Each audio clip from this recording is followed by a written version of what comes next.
I think we really need to think about how do you apply all the powers, and think about your own life in this terms of thread. What is that thread running through your life that's leading you to an unknown destination?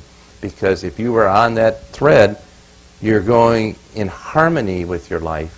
If you go against it, as I was at Honeywell, you're in disharmony and you can't be the most effective. Okay?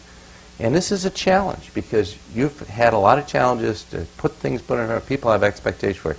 So we're going to play a little tape here. One of my favorite poets is Mary Oliver that you saw the first quote from. She was here this spring or summer, and David White talks about her. Can you just go ahead and turn that on? We're just going to listen to one poem. That's it. I did tell the thread, okay? And okay. Got it? I wanted to work with poems of self-compassion this evening and the recovery of innocence. I tend to look at innocence and experience as two opposing forces, and that we have so much innocence when we come into the world, and that slowly as the years go by it gets worn away until hopefully there's just enough at the end to take you through. I want to take another look at that and say what would it be like to see it differently and not to choose so much between innocence and experience, and to see innocence as a kind of vital force which lives within us, something that must be kept alive at all times, in all ways. So I'll start with a poem by a woman struggling towards her innocence, Mary Oliver, a poem called The Journey. She's leaving the house in which she lives. In the spiritual traditions, there's always the metaphor of coming home, that you're going home somehow. But the strange thing is, in order to go home, you usually have to leave the home you're living in at the moment. So first you leave the house in order to make the journey to come back to the house. So here's Mary Oliver, remarkable East Coast poet from the States.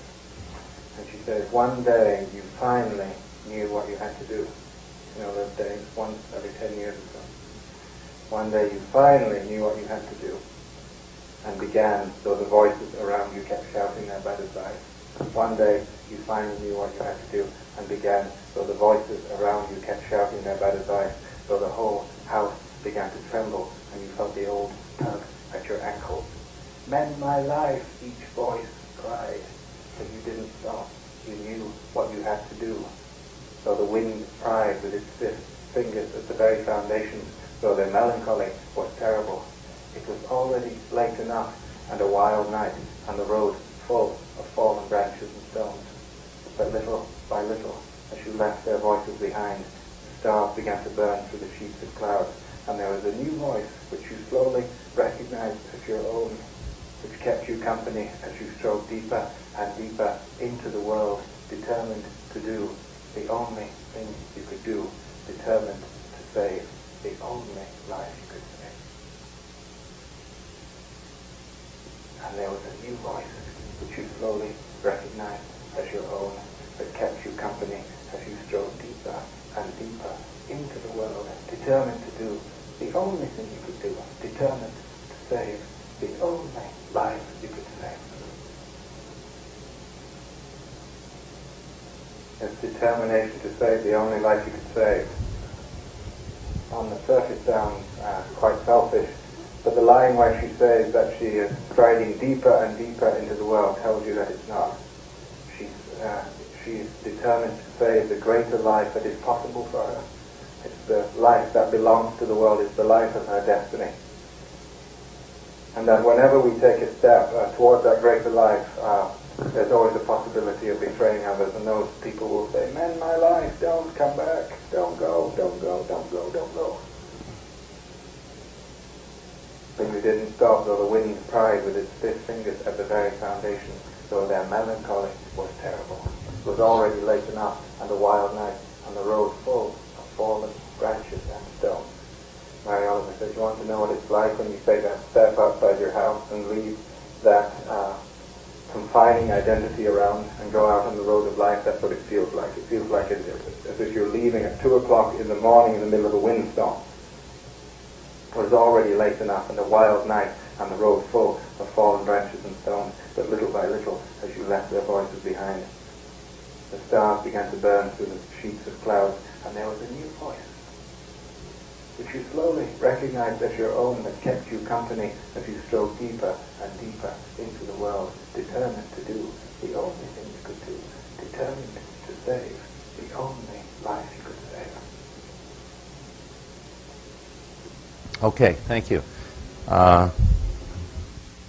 Anyone ever had that experience where you had to leave home, you had to go out, and everyone's telling you, don't do this thing, don't do it, but you said, I'm going to listen not to all the voices around me. I'm going to have to follow my own inner voice. That's what I heard Penny describing when she said, I'm going to leave the brack psychology and follow my inner voice. And think about, maybe there have been times in your life when you had to follow that voice and people were saying, this is not what you're supposed to do.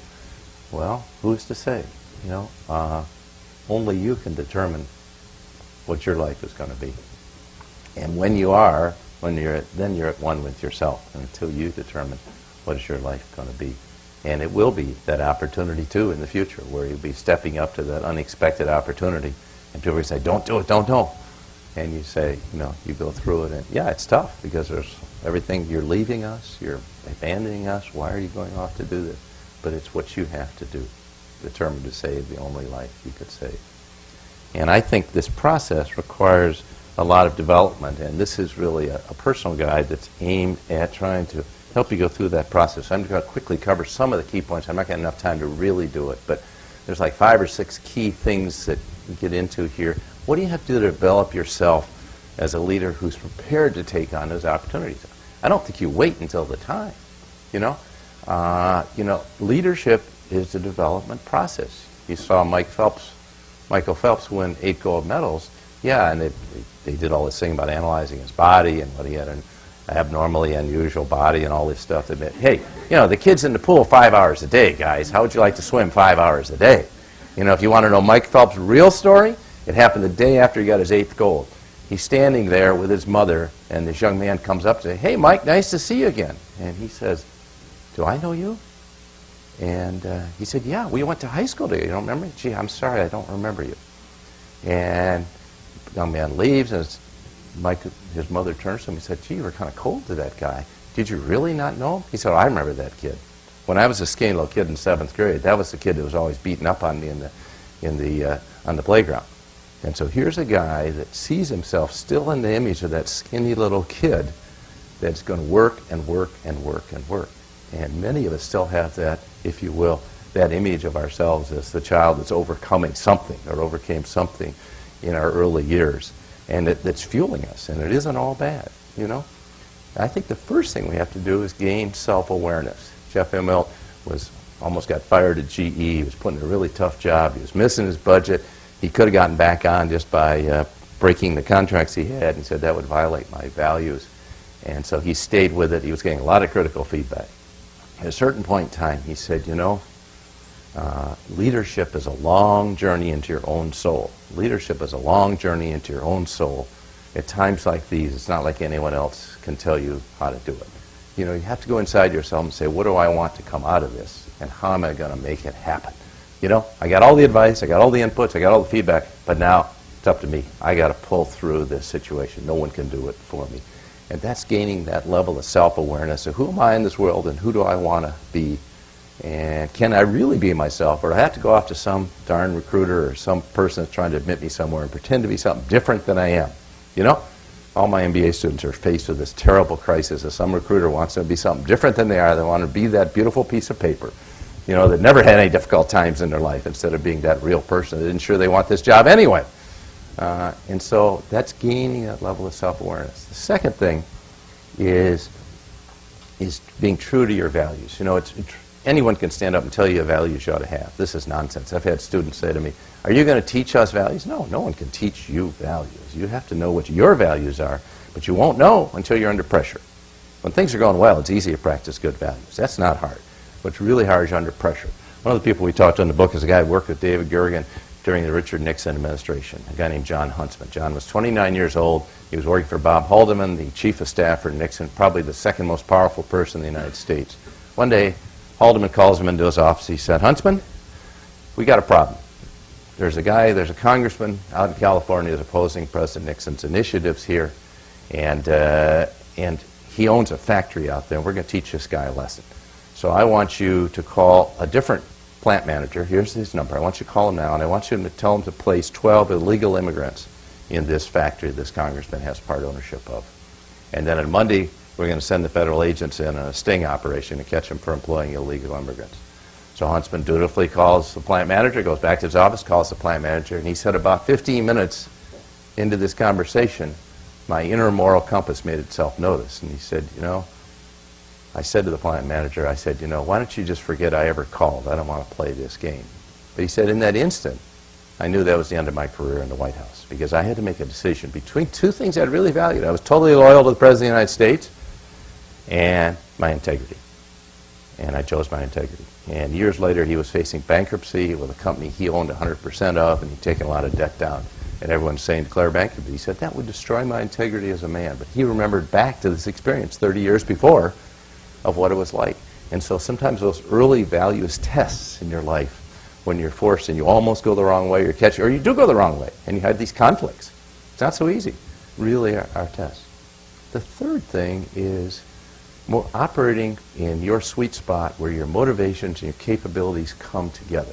Now, you know, all of us like recognition. We like to get good grades. We like to get these fellowships. We like to be told we're doing a great job. We like to say we've accomplished this. We have a great resume. Guys, gals, these are all extrinsic motivations. There's nothing wrong with these things. But if that's all you're motivated by, then you're giving yourself over to the world. You're going to let the external voices, the media's approval drive your life, or financial considerations, or recognition, or money, fame, power, and glory. Think about your intrinsic motivations. What are those things, like you were talking about when you get to the end of your days? What are those things that really matter? Is it building an organization? Is it helping other people? Is it making a difference in the lives of other people? Is it building yourself and your own family? What are all those things that are really intrinsic? And I say, don't get rid of the extrinsic, but have some kind of balance in your life between the intrinsic and the extrinsic. Don't get caught up like I was with trying to have the title of CEO. Think about, why do you want to do that at all? You know, don't let yourself get caught up in that. And then find a position that you're highly motivated by and that uses your greatest capabilities. Like, I love to coach soccer, except I'm not good enough because I was never a soccer player, so I don't have the capabilities. So you can't just have the motivation, you know, you have to have the capabilities and play to your strengths. There's no sense playing to your weakness. If you're not a financial whiz, you don't have to be. Just pair yourself up with one, but you don't put yourself in a position where you're going to Goldman Sachs and pretending to be a financial whiz, you know. I mean, find an opportunity where you're using your motivated capabilities, which I call your sweet spot. And when you're in that sweet spot, I can guarantee you'll be successful. And if people work with you, you can put them in a sweet spot, they'll be successful as well. The fourth thing, I think, is building a support team around you. You know, Penny and I, we went through our difficult times. We were very fortunate. I'm very fortunate to have her. Your support team starts with having one person in your life. Could be your spouse, could be your best friend, could be your significant other, could be your mentor, but at least one person, maybe your therapist. It could be one person with whom you can be totally gut level honest and open. You can let it all hang out. All the things you hate about yourself, you don't like about yourself, all the things you've done in your life. If you can have one person like that, it's extremely helpful to have someone there for you. I think mentors are really important too. Having mentors that can kind of see things that you don't see. We all have blind spots. They can help us see our blind spots and to whom we can be vulnerable. I have a men's group I'm meeting with for over 30 years. Penny and I have a couples group of 8 people. We're meeting for 25 years. Once a month, the men's group meets weekly. We talk about life. We talk about what's really important in life.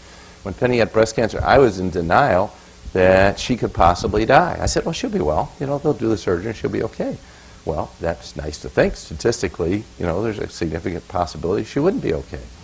And so I could go to my men's group and they could help me through, see why I was in denial because of the early experiences of my life. I wasn't going to face this again, you know, and so they could really help me. So having a group like that can be extremely valuable. That's why in my course at Harvard Business School we form into 6-person groups to have the opportunity with people you can share and share openly. The final thing, and I'm going to ask Penny to come up. Well, let me talk about purpose briefly. Taught a case on Wendy Kopp the other day. Here's a woman that found her purpose early of trying to make a difference in education, to think that every person can have an education. I told you about Andrea Jung. She found her purpose late about helping people achieve economic self-sufficiency. But one of the really important things to think about, what is the purpose of your leadership? You may have to struggle to get there. I thought I knew, but then it took me 20 years to find the right place to carry it out. But what is the purpose of your leadership? Because if you don't have a purpose, why do people want to align and affiliate with you if you aren't clear about that? And how can you align it to a greater purpose to take on the real challenges of the world, which I'd like to encourage you all to think about doing in your lifetime. And then finally, and the big question that we want to address for the rest of this time is, can you have a great, successful career and a great family and home life? Can you do it all? Can you have a spouse or significant other? Can you have a two-career family? Can you have children? Can you be active in the community? Oh, you've been active in the community. Can you stay active in the community when you have 3 little kids at home, and your spouse is working, you're working, Can you do it all? And so we're going to talk about how we wrestle with that, and then probably try to let you talk in table groups a little bit and then try to entertain some questions. So this is how, come on up and we'll try to wrestle with it, because it's not been, you want to sit here? It's not been easy, I can tell you. Penny, I'm not an easy person to live with. I'm not an easy person in that regard, because I've wanted my career, I've wanted a good home life. We're lucky to have 2 great sons. Penny took 4 months off after our first son was born, 11 months after our second son was born, but she worked the whole time. They were growing up. They're both very proud of their mother now. But, going back and forth between daycare, international travel, and we had a very strong, our oldest son is extremely strong-willed and somewhat hard to control when he was 2, 3, 4, 5, and his father was in Japan for 10 days, and mother was home alone and still trying to work and doing reports in the evening after the kids went to bed. So leading in it, and I think really the key is, how do you stay true to what you want? Even now, we're doing a little commuter marriage, Penny says, but I don't see it quite that way, but she does. So, do you want to comment on some of the challenges of how you try to integrate life, work, career, family, community, and all those things? I'm not sure, actually. My mind is, this is totally unscripted, and it's not a conversation. That's the way to do it, leadership really unscripted. Had publicly like this before, so I'm not quite sure where to go, other than that I know you guys are feeling that as well. That is a challenge, and someone once said, I think it was Bill's head of human resources in one of the organizations, you can't have 2 jet engines in a marriage. And I thought, well, that's fine, because I'm not a jet engine, and I'm one of those people in the bleachers. But I'm also not anymore. I'm a first child, and he's an only child, so I don't submit easily. And so there are always tensions in that regard. And I think that's, in the end, if you work it through and you develop the skills, it's a plus. Because we each come to the relationship filled up. We each have things that we're passionate about that we bring to the marriage. But I think taking advantage of, of skill development, relationship skills, because otherwise you're in a position of just repeating what you saw at home. And if that's great, that's wonderful, but I haven't heard too many people talk about how wonderful, in terms of communication skills, that parents were because they didn't have training around that. Nowadays that exists. There also is, therapy, family therapy, individual therapy. There are a lot of things that can be adjuncts to what you bring into your marriage from your home. How many of you, just a little survey here, think that over the next 30 years you would like to be in a long-term committed relationship with a partner who was working and also have children? Okay, that's pretty good. I used to, if there's a blackboard here, I'll write it up here, okay? Here's the formula for you guys. This is the real world. This is what you don't want to hear. Here's the formula, okay?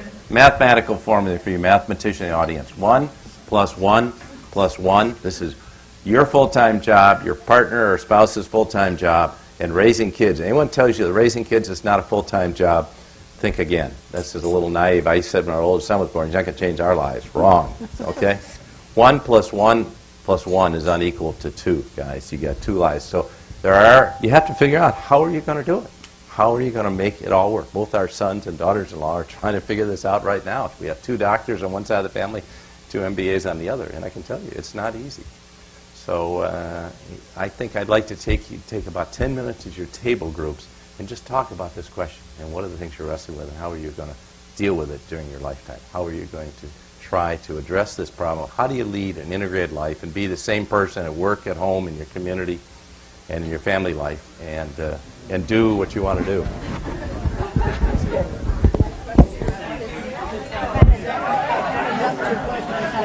Yes. Right. Yes. Yeah. Well, we formed about 25 years ago, and these are three couples that we knew well, and we meet once a month on Sunday nights, 6:30, and we have a program for an hour and a half, and it's kind of a potluck. Everyone brings some food, and somebody has a serious program. We talk about something important in our lives, okay? And we also, the couples group, not the men's group, but the couples group has traveled together a lot. So we've been hiking in Switzerland and Norway. We've been to Israel on a tour of the Holy Lands, and we've been to Colorado a lot, been lots of different places. But it's a very close group. These are really our best friends in the world now. Maybe they weren't when we formed, but they are now our best friends in the world. We talk openly if we have disagreements, which we've had some, and that's hard. But it's just been a wonderful bonding experience. And when Penny, it's a little emotional story, but when Penny was having her surgery for a mastectomy, she was upstairs at Avenel Northwestern Hospital in the operating room, and we were all sitting down below, the 6 people in the couples group plus my 7. I was the 7th, of course, sitting below kind of together supporting her surgery underneath the surgical suite. And that may sound kind of hokey to you, but I can tell you it was very, very important for us to felt like there was kind of, we were there with her in spirit. We couldn't be in the operating room, but it was very important to us, that sense. And that kind of support in your life, and knowing there are people that care about you, we can get through this. And each of us has had difficult times in our lives that we've had to go through together, and we can share those. We had difficult times in our personal lives and our kids. Fortunately, in this group, there haven't been difficulties in the marriage. In my men's group, there's one guy that was separated from his wife for years, now come back. And to have someone to talk about with these things is really, I think, rather wonderful. But you can't form a group like this when you get in trouble. You know, the whole thing about a sports group is having it there, that's there for you, and it's kind of there when you need it. Can I say something about that? I mean, that said, that there are always tensions when you've been with any group of people over a period of time, and the key is really facing that and not breaking the group into small groups and talking behind people's backs. You know, one of the current issues that came up is the degree to which fundraising, because all of us are involved in the community, and some are more sort of involved with the fundraising than others, and that was a tension. Another was around how much political conversation there was, and so we really just talk about those things. We set aside a session to give feedback to one another. One of the guys in Bill's men's group is actually looking at writing a book about how you go about creating groups like that. Because there's nothing magical about it. It's something we all bring. I mean, you don't have to have a PhD to figure out how to do that, but there are a lot of reasons why groups like that can founder as well. Okay. Yeah? Max? So I have a group of guys in college who we met together basically weekly while we were in college, but now we live all over the country. And the best we've been able to do is we get together once a year at one of my friends. It's not even on.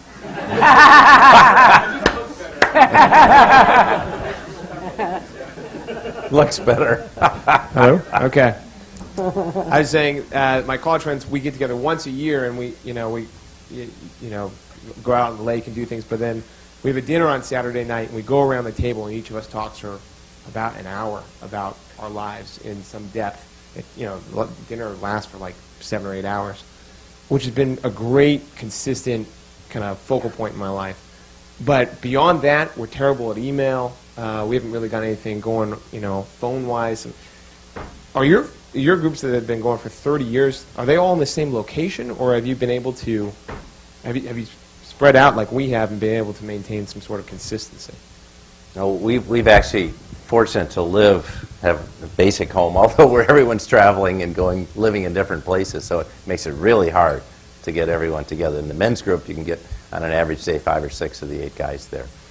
In the couples group, we kind of work on calendars to schedule around when everyone will be together. But it's hard. I know in my, we have these leadership discussion groups in my course, And a lot of them want to stay together afterward, and they stay together for the last semester at HBS, and some are trying to figure out, how can I do this by email or Skype, but it's hard. But I think it's great you can get together. One of my mentees, who's now 50 or 51, has been getting together with a group of high school friends 2 or 3 times a year for 30 years. And it's very special when you can kind of, because the relationships stay together. You know, like you can come back together, it's like you haven't really been gone a year because you have a bond there. And that's the important thing. And if I suspect if there was a difficulty for one person in your group, Max, that everyone would kind of rally around that person, you know, even though you're in different locations. Other questions about anything we've discussed? Yes? Bill, I wanted to ask specifically about, Maureen doesn't need a microphone, but okay. Specifically about, you know, you said that going forward people are going to want more meaning in their jobs and things like that, but can you give us some insight into jobs that people don't want? I mean, there are going to be jobs in society forever that people just don't want to do, and they're going to be part of organizations that we manage and be a part of. And Yep. you know, how do we build meaning for people who are doing repeated tasks and things like that? And sort of along that line, do you think they had a similar discussion in 1900 when they said, you know, leadership in this century is going to be different from leadership in any century before this? And what is it about now that makes you think it's so different? Two very tough questions. First of all, I think in terms of jobs that don't appear to be as meaningful, that's why I use the Dave Dillon story from Kroger. Because, you know, these are stock boys. These are people at checkout lines. These are people working in the warehouse. But they're trying to recognize a simple yet a more important way to say this is really important. We are here for a purpose, and that's to make people feel good about being in the store. And rather than saying, somebody asks you, where's the Tabasco sauce? You don't say, lady, it's over in aisle 14. You actually walk her there.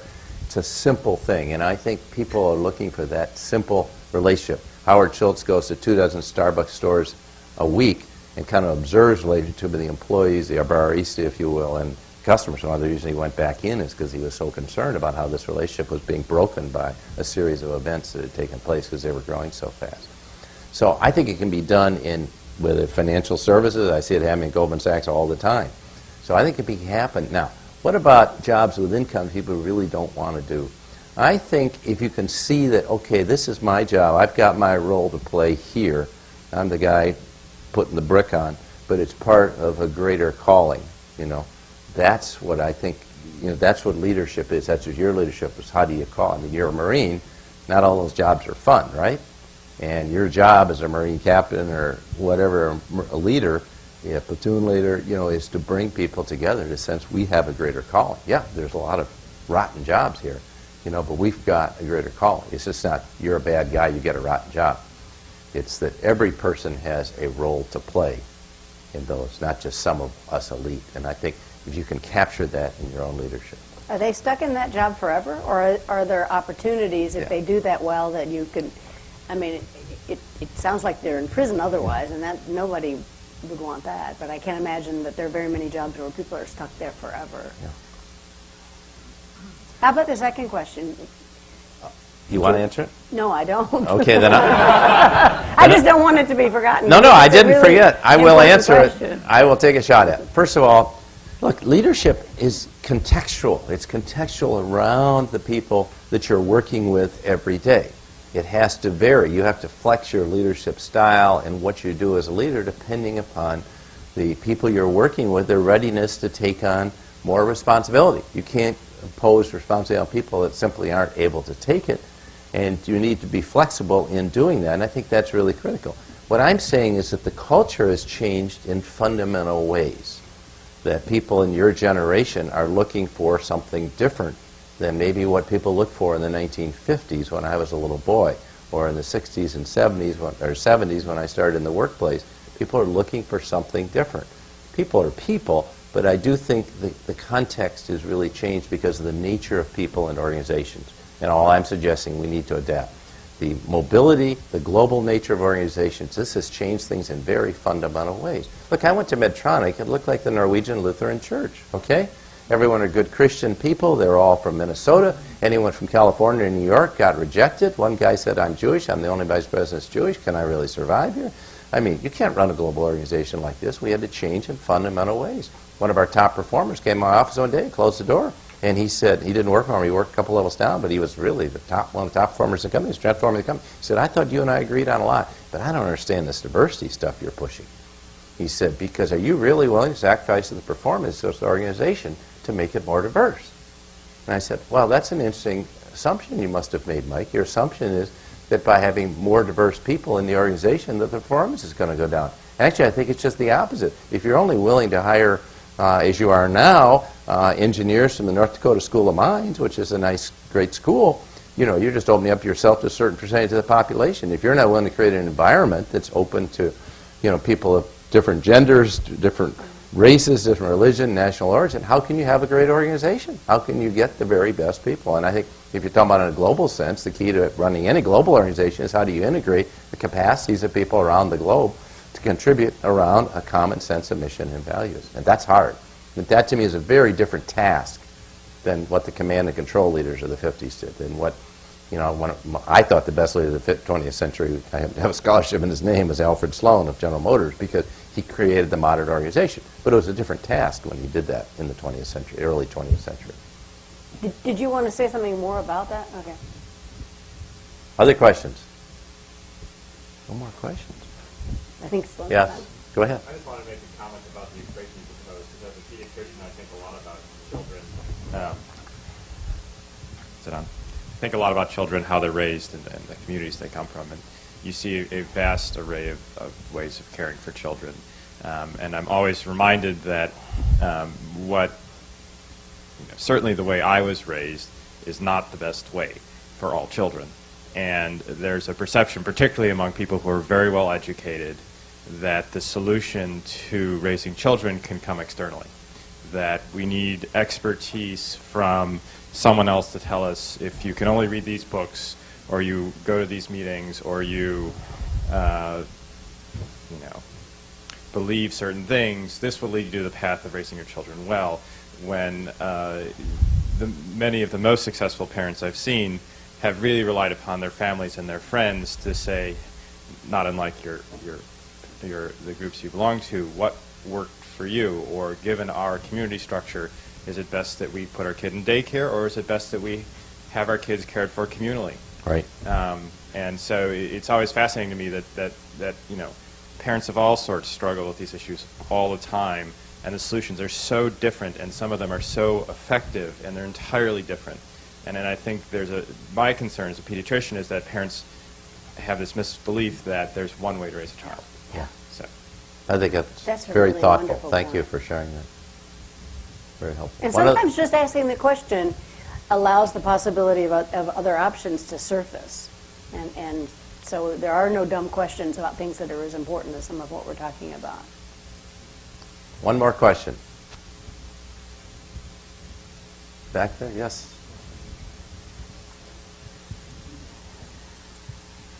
Thank you so much for sharing your personal stories, and I'm going to ask some more about that. I guess, again, alluding to the equation, it seems like you've learned through experience that it doesn't quite add up to try and have it all. So my question would be around what trade-offs you've made to balance that equation in the past, and what you would have done differently in your 39 years together. That's a big question. Got an answer? Well, I think there are different phases, for one thing, in your life. And Bill's career demanded more of him than mine did. And the price of, for example, being part-time for me was minimal. As a psychologist, I was working with a consulting firm, and so I could work that out more easily. So I was able to do things that might be difficult if both of us had been in corporate life, for example. But that was that phase of our lives where our kids really required and were worth that kind of time investment. It's easier now, and one of the things that I think I might have done differently is I think I might not have been as involved in the community at that point. It was very stressful. Not everybody gets as stressed out about those things as I did, about just, I'm not that super well organized and multitasking and that kind of thing. And so to have a lot of responsibilities beyond kind of the two most important ones, I think was not the right thing for me. I mean, I didn't do so many things, but I think I would do a lot less. and just focus on family and work and friends. And friends are important to me. I mean, friends are a big part. Friends are the family you choose for yourself. That was very real for me. And so to be a good friend was a value. I left home when I was 18, and of course I came back in summers and other times. But when my mother died, my father sold the house, and so I felt like I didn't really have a home. And so even though Penny and I went to Minnesota in 1970 for a year, it became our home. And when the career opportunities with Litton Industries to go out to California came along, or to go to Atlanta, Georgia with Coca-Cola, or go other places, I think we decided, I felt strongly that we wanted to stay in Minnesota, and that was going to be our home. And so I spent too much time in the community, although I must say my community involvement did lead to the opportunities first at Honeywell and then at Medtronic, so we changed jobs. And yes, we went to Belgium for 3 years in the 1980s. We went to Switzerland for a year in 2002, but we never gave up our home. And even here, I feel very guilty. I just went half-time officially at Harvard Business School because I didn't want to feel guilty about not being there for faculty meetings year-round, but because our home is in Minneapolis and in Cambridge. We have a condominium in Cambridge, and I'm here all fall, but we still have a home in Minneapolis, and I don't want to give that up. And if somebody says, why don't you retire and move to Florida and play golf every day, that's my version of Dante's 8th stage of hell, you know. Well, let me just close this. Let me just say one more thing Yes. about that, if I may. We're both 65. He'll actually be 66 next week, but we're at this moment 65, and things really were different. Did you say back then. 55? 65. You missed 10 years there, Penny. But when we got married, people were still saying love, honor, and obey in their marriage ceremonies. I didn't, but I mean a lot of people did.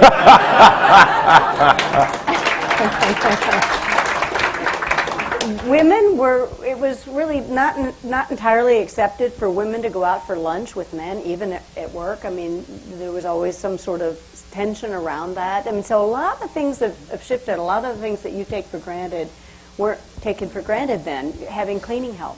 One of the things that I was really glad that I did was, with some of the money that we had that was extra, getting help for various things that reduced the stress on me and on us, because he wasn't around to do it, and that was just more than. So I would just encourage you to think about the assumptions that are part of your life, part of your generation, and just question them all. You know, they may be the right thing for you, or they might not, but you have a lot of options. And be aware of it. Okay, thank you. Sorry. Let me just wrap this up with a couple of thoughts. One of my role models of a leader is Nelson Mandela. He's talking about crucibles. How could, we've been talking about John McCain being a prisoner of war. How could anyone spend 27 years of their life from 44 to 71 as a prisoner and not come out angry? And not want to say, okay, now the blacks are going to be in power and we're going to exert power. This is what happened in Zimbabwe, and we've seen the ravages of that. And here's a man that said, no, it's all about South Africa. It's all about my country. And when he was elected president, he said, I stand in front of you, not as your president, but as your servant. And I'm prepared to devote the rest of my life to helping heal this country and bring it together as one country. And I think he's just a remarkable person. One of the things that's a quote that's often attributed to his inaugural address, actually didn't occur then, but he has used it many times, is from Marianne Williamson's Our Greatest Fear. And Williamson writes, our greatest fear is not that we're inadequate. Our greatest fear is we're powerful beyond measure. It is our light, not our darkness, that most frightens us. We ask ourselves, who am I to be talented, brilliant, fabulous, gorgeous? Actually, who are you not to be? You are a child of God. Your playing small does not serve the world. There is nothing enlightened about shrinking in front of other people so they will not feel inadequate around you. We were born to make manifest the glory of God that is within us. It is not just in some of us. It is in everyone. I really like those last two lines, because it's not just in some of us, it's in everyone. We all have those gifts. It's not that we're the elite and we have the gifts and everyone else can follow us. Each person has those gifts. And I think our role as leaders is trying to call upon the best side of people to use their gifts to the best of their ability in whatever walk of life they're in, whatever occupation or whatever stage of life they're in. Robert Kennedy said in Cape Town in 1966, a couple of years before he was assassinated, few will have the greatness to bend history itself. Now, there may be several of you in this room. I've not had that, but there may be several in the room who actually have the greatness to bend history itself. But Kennedy said few will have the greatness to bend history itself. But each of us can commit to a small series of actions to improve the world. And the sum total of all those actions will be written in history of this generation. And that's what I really believe for you. That if we can commit to taking on the really tough problems of the world, whether they're energy and the environment, healthcare, problems like education, global peace, global poverty, these are intractable problems that are going to require the actions of the many, the collaboration of many to really go after these problems. No one person can do that. And so I would just call on you to use your gifts to try to think about how can you contribute to these really tough problems. Because as far as I know, when you leave this world, the only thing you can take with you is what you leave behind. And that's why we started with the legacy. What are you going to leave behind when you leave this world? Because now's the time to think about that. So I'm looking forward to being with you the rest of the weekend and throughout the year. Thank you very much. I think we really need to think about how do you apply all the powers and think about your own life in this terms of thread. What is that thread running through your life that's leading you to an unknown destination? Because if you were on that thread, you're going in harmony with your life. If you go against it, as I was at Honeywell, you're in disharmony and you can't be the most effective. Okay? And this is a challenge because you've had a lot of challenges to put in front. People have expectations for it. So we're going to play a little tape here. One of my favorite poets is Mary Oliver that you saw the first quote from. She was here this spring or summer, and David White talks about her. Can you just go ahead and turn that on? We're just going to listen to one poem. That's it. I did tell the thread, okay? And okay. Got it? I wanted to work with poems of self-compassion this evening and the recovery of innocence. I tend to look at innocence and experience as two opposing forces. And that we have so much innocence when we come into the world. And that slowly, as the years go, you knew what you had to do. You know, those days, once every 10 years or so. One day you finally knew what you had to do and began, though the voices around you kept shouting their bad advice. One day you finally knew what you had to do and began, though the voices around you kept shouting their bad advice, though the whole house began to tremble and you felt the old tug at your ankles. Mend my life, each voice cried, but you didn't stop. You knew what you had to do. So the wind pried with its stiff fingers at the very foundations, though their melancholy was terrible. It was already late enough and a wild night, and the road full of fallen branches and stones. But little by little, as you left their voices behind, the stars began to burn through the sheets of clouds, and there was a new voice which you slowly recognized as your own, which kept you company as you strode deeper and deeper into the world, determined to do the only thing you could do, determined to save the only life you could save. And why it gets worn away until hopefully there's just enough at the end to take you through. I want to take another look at that and say what would it be like to see it differently and not to choose so much between innocence and experience. And to see innocence as a kind of vital force which lives within us. Something that must be kept alive at all times, in all ways. So I'll start with a poem by a woman struggling towards her innocence. Mary Oliver, a poem called The Journey. She's leaving the house in which she lives. In the spiritual traditions, there's always the metaphor of coming home, that you're going home somehow. But the strange thing is, in order to go home, you usually have to leave the home you're living in at the moment. So first you leave the house in order to make the journey to come back to the house.